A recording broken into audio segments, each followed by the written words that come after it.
Are you satisfied? Are you ever satisfied? I want to give you a moment to think about that. Why aren't you satisfied? What is the point of life? The point of life is satisfaction. So if you're not satisfied, why haven't you taken the time to answer that question? You have everything you want, right? Do you have everything you need? So why aren't you satisfied? It's a very simple and complex question at the same time. And the weird thing is, the reason why a number of us are not satisfied, because we have a sense of entitlement. Entitlement. We have claims to things that are not really ours. Yes, we claim things that are not ours to claim. And instead of seeing it as a privilege, we want to see something as an entitlement, a possession. Why do you need to have entitlements and possessions? Why don't you see all the misfortune that exists in so many people's lives and realize your good fortune? Now, everyone does not have everything. But what I find hard to understand and to believe is that how our sense of entitlement plays itself out in our lives. We want to hold on to things that no longer brings us joy and happiness. Why? Is it just to take up space? Why are you holding on to things that you no longer need, want, or value? That's a very, very deep question. Are you scared of being empty-handed? Why would you ever be empty-handed? Your hands would become empty just to receive something else in return. So if you are not satisfied, and if you don't feel ever satisfied, then why are you holding on to something that is sucking the life out of you? And why would you allow someone or something to hold on to you that's sucking the life out of you? Yes, entitlement goes both ways. And I don't understand the fear or the insecurity surrounding why we need to take our privileges, our blessings, and turn them into entitlement. You see, there's a flow in life. It's giving and receiving. Trees give us air. We take care of the trees. We don't chop them down. We have sun. We have rain. Everything feeds into something else. But we as humans, we have become very, very, very prideful and very entitled. You don't understand that what you have today can be gone tomorrow. And some of us don't understand that what you have today should already be gone. So the question is, why are you holding on to some shit that is sucking the life out of you? Why are you allowing someone else to hold on to you that's sucking the life out of you? All because you want to claim, you want to possess. If that's the case, then why don't we all just get sick? We can all possess chickenpox, right? There's a whole number of things that we can possess if we feel a need to possess. But why don't we have the clarity of mind and heart to possess the things, or not even possess the things, to search for and appreciate the things that give life to you? Because when you appreciate things that give life to you, you don't feel entitled. You feel grateful. And gratitude gives you the intelligence to take care of what it is that is giving you life. So why do we constantly hold on to shit that is not good for us? And then we wonder, we ponder, why are we not satisfied? Well, you're not satisfied because of your choices. When it's time to let go, you let go. And when it's time to hold on, you hold on. So I'm going to break this up into two parts. On one hand, entitlement, you have the fact that you're holding on to. Why are you holding on to something that is killing you from the inside out and the outside in? I don't understand why we have this great sense of fear. When you go to sleep at night, you're not worried about not waking up in the morning. You're not worried about the sun not shining, right? No, you have no problem laying down, most of us, closing our eyes and going to sleep and trusting that what is in your best interest, which is the sun and a number of other things, will be there when you open your eyes. So if you can have that great sense of trust when it comes to going to sleep, and you can have that great sense of trust as far as your heart continuing to beat, you're not grabbing your heart. You're not trying to yank it out of your chest and hold on to that for fear that it's going to pop the fuck out of your chest, right? No, you're not doing that. So why are you not trusting that if you're letting go of something that does not work for you, that something else is lined the fuck up to land in your hands?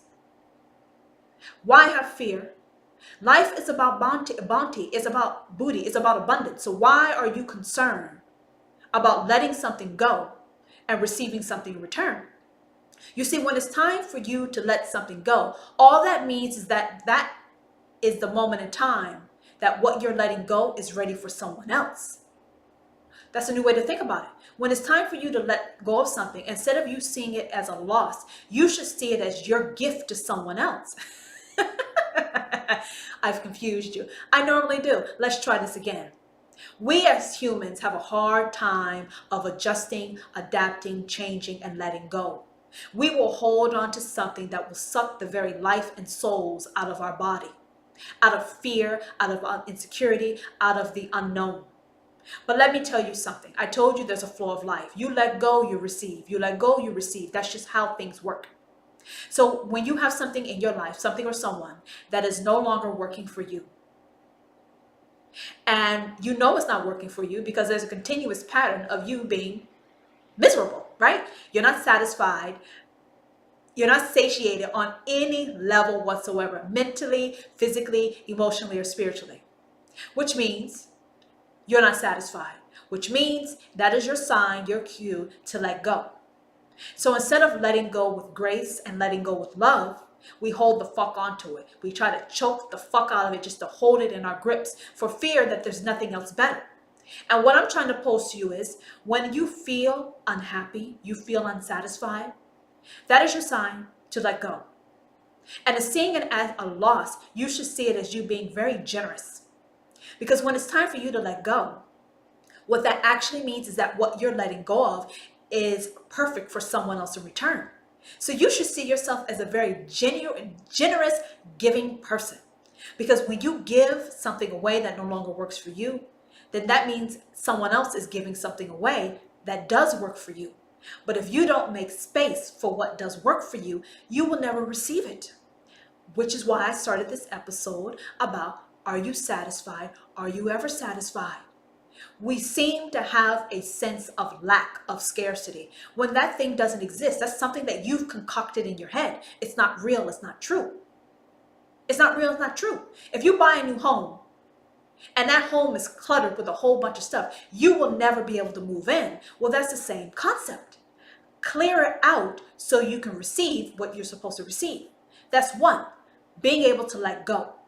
Two, we allow other people to hold on to us, to bleed us, to suck us dry out of a sense of duty, obligations, expectations, some other stories or notions, some dreams that we've concocted in our head. How can you hold on to a static dream when life around you is fluid and moving? Life is dynamic. A number of us have dreams and visions of how we think our life should be. But unbeknownst to you, life has other plans for you. And your dreams may not look exactly how you originally envisioned it. But if I tell you that you can have the same dream, it just will look slightly different and you will have more joy than what you originally imagined, what would be the problem with that? What would be the problem with that? A slight tweak here and there and your goals and dreams would be met. What would be the problem with that? You know what the problem is? We want what we want, how we want it. But we don't understand that what we want could actually be much better if we loosen the reins and let things flow the way it should be. We try to control shit that we're not supposed to control. And the things that we should control, we don't control. Like one, letting go of things that do not make you happy. to getting rid of people who make you motherfucking miserable.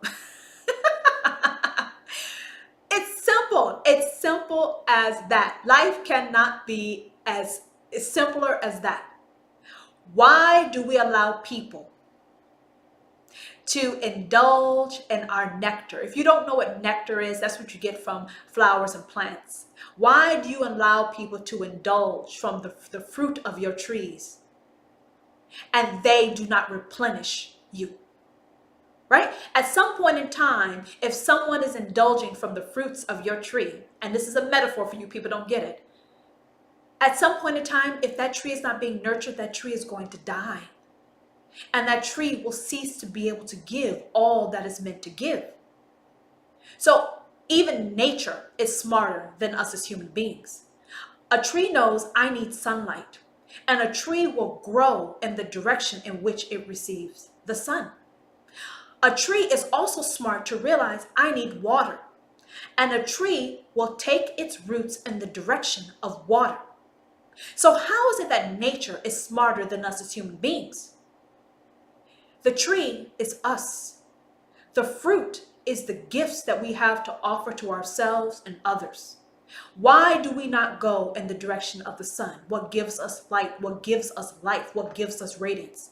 Why do we not put our roots in the direction where we get water, where we get sustenance, what makes us strong and full of vitality?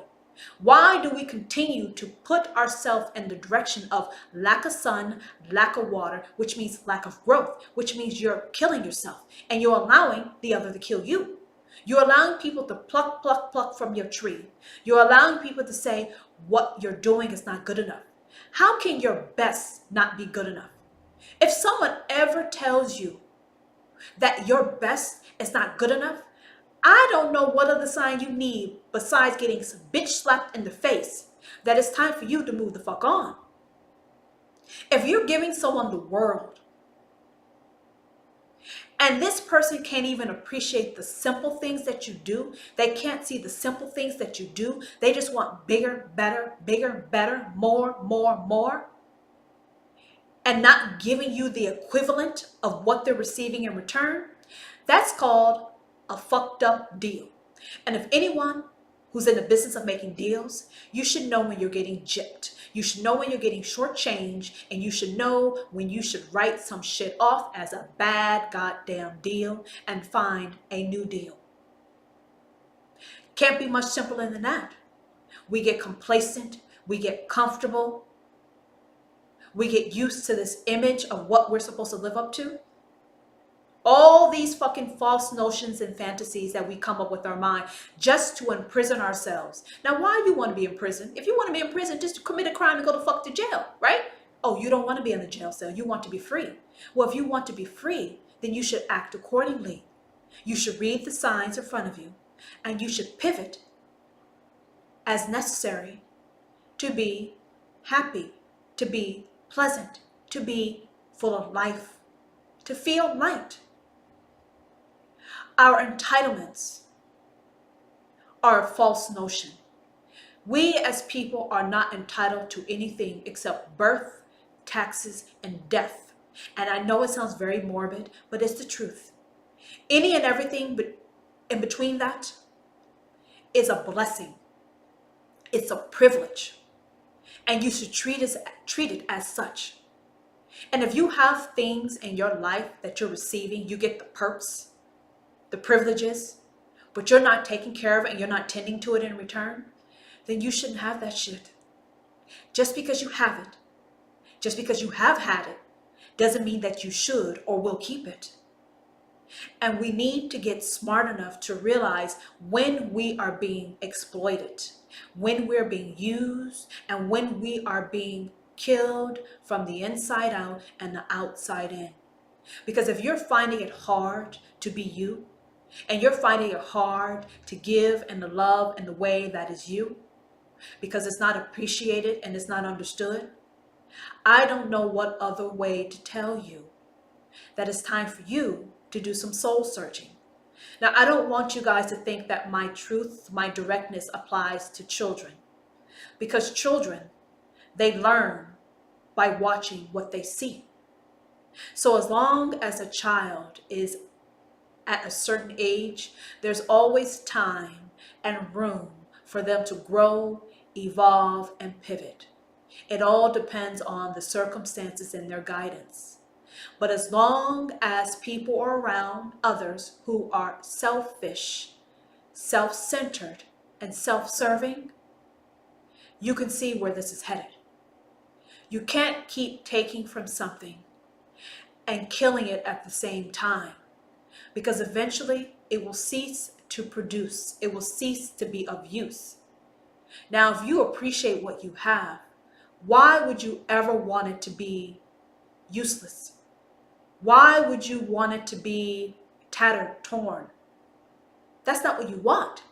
You want a tree, you want a farmland, you want it to thrive, you want it to grow, to produce. So if you are dealing with circumstances or people that are not having you operate at your best level, mentally, emotionally, physically, or spiritually, you need to really think long and hard about entitlement. People have gotten comfortable, and with that comfortability and with their constant asking for more, it will leave you in a state of feeling inadequate, unworthy, and not able to please and give. And we all know that every human being, we have our own gifts and our own treasures. The only thing is, are we giving our gifts and treasures to the wrong people and situations that cannot appreciate us? Because if you're not receiving appreciation and you're not receiving what you're giving in return, then I would tell you, stop giving. Because all you're going to do is you're going to be dead one way or the other, sooner than later. And if you want to be dead sooner than later, if you want to live a life that's not a life, then why are you here? Why are you here? What is the point? What is the use?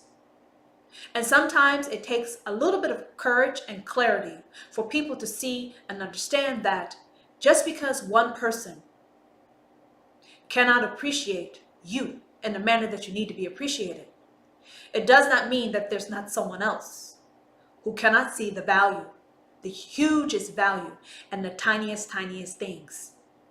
If you're giving someone the world and you still feel inadequate, unlovable, unworthy, unappreciated, misunderstood, shackled, throttled, hindered, I think you get what I'm saying. Because one, if you give someone the world, then they should be giving you the universe in turn. That is how it works. And then you give them the universe, then they will give you the solar system. That is how it's supposed to work. And if it's not working that way, you're getting shafted. And you're choosing to get shafted. And because you're choosing to get shafted, there's nothing one can say to you, because this is your choice. When you don't read the signs, the only person that's responsible for your misery is you. So, moral of the story, stop feeling entitled about some things that do not belong to you and see it for what it is. It's a privilege, it's a blessing. When you see the things in your life that's giving you great value, great joy, it's giving you life, when you have gratitude, you will receive more of that return. But if you don't feel gratitude and you don't feel appreciated, it's time for you to start making some adjustments, start making some changes, and start making some hard decisions. Just because we've had someone in our life doesn't mean they need to continue to be in our life. At one point in time, that person or thing, it served a purpose and it worked. But if it's not working now, it's not working now. And it's okay, because it's time for them to work for someone else, and it's time for you to work for someone else. It's called a shift, slight shift. Yes, it feels uncomfortable. Yes, you have to make some changes. Yes, you have to make some adapt, but it's okay. It's not the end of the world. You just got to trust yourself and be clear. We have this feeling that life is supposed to feel like a machine. It's robotic. It's a routine. That's not life. That's the life you chose, and that's the life that you continue to choose. But that's not what life is about. You're supposed to be happy. You're supposed to feel bubbly. You're supposed to be full of life. You're supposed to have joy, seek joy, receive bliss. That is what life is about. Now, some of y'all probably think I'm crazy and I'm smoking or drinking something, but no, it's not true. If you don't believe me, I can't say anything about that. But the fact is, you don't believe me, but you still yearn for what the fuck I'm talking to you about. Now, how is that? How am I the crazy one for telling you the truth that you already know? And just because that truth has not manifested itself in your life as of right now, you want to basically demean or marginalize what I'm saying. But you cannot demean or marginalize what I'm saying, because deep in your heart and your soul, you know exactly what I'm talking about is what you yearn for. You're just not honest enough to admit it. And you're not courageous enough to go fucking get it. So just because you don't make your issues mine, I'm telling you the truth. You know it's the truth. And if you have an opportunity to make it happen, you should do so. Because if I haven't told you before, time, blessings wait for no one. They wait for no one. They're not going to wait for the perfect ideal circumstances. They're not going to wait for the perfect entry or interest into your life. No, it doesn't work that way. Things arrive when they're supposed to arrive, and that is just how it works. There's nothing that's perfect, but you have to trust that if something has arrived, it was the best time, it was the opportune time, and it's not going to get any better than what the time is right now. So stop letting people take you for granted. Stop feeling entitled about things that can be gone tomorrow. And if you don't appreciate and nurture and give life to what is giving you so much, that shit's going to be taken away from you. And you will never have it again. So if you want to miss out on your blessings and opportunities, you can do that. If you want to be held up with some bullshit that's not working for you, you can do that also. But whatever life you choose to live is based on your choices. If you want something, go get the shit. If you don't like something, change the shit. If you're not going to do a fucking thing about it, shut the fuck up, be happy, and live your miserable life. Die fucking miserable. It's your choice. It all boils down to choices. But don't use fear. Don't use insecurity as a reason for you not to do what you need to do. I already told you, and I'm going to tell you again. When you let go of something that no longer works for you, do not see it as a loss. See it as you are giving a gift to someone else. What you're giving away, just because it doesn't work for you, it works for someone else. So you are giving that next person the greatest gift that you can ever give. And in return, you will receive the greatest gift that you can ever imagine. That is how life works. But if you hold on longer than you need to, you hold on longer than you should, then you miss your opportunities. Then you're sitting in the corner, disgruntled, unhappy, and miserable, worried about where your shit is. Your shit left you because you took too fucking long and you're too busy around fucking spinning around trying to figure shit out when there's nothing to figure out. Stop analyzing. Trust yourself. Trust yourself. Yourself knows you better than you. What that means is stop listening to your ego. Follow your instincts. Your ego can get you fucked up and missing out on some things that it was meant for you, but you took too long to fucking get it. Do you understand? So the next time someone asks you, are you satisfied? Say yes. If someone ever asks you, are you ever satisfied? Say always. And if you cannot say yes and always, that means you need to make some changes in your life. And it also means that you need to rewind this video and start from the beginning again and keep watching it until you understand what the hell I said. Until the next time.